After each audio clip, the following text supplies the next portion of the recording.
If you want to add or subtract two complex numbers, all you have to do is add or subtract the real parts and add or subtract the imaginary parts. Now, the imaginary parts are the numbers in front of the I, the imaginary unit.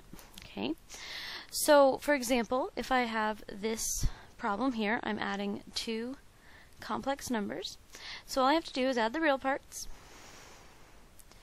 and add the imaginary parts. Now this works similarly to the way combining like terms would be, where you add the two that don't have eyes on them, and then you add the two that do have eyes on them.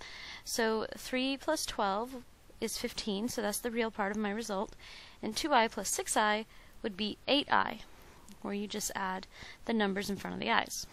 Okay.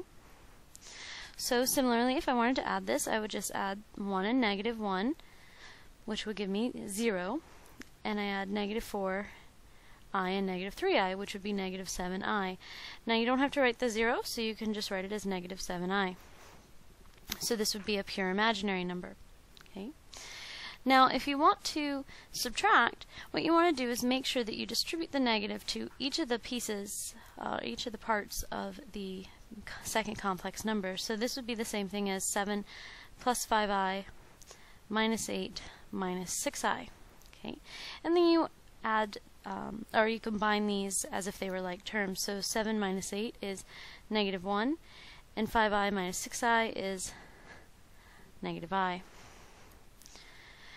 And similarly, if you wanted to do this one, you would just distribute the negative. So it would be 2i minus 3 minus I, and here I have 2i minus I, which would be I, and then minus 3. However, since this is a complex number, you should always write the real part first and the imaginary part second, so it would be negative 3 plus I.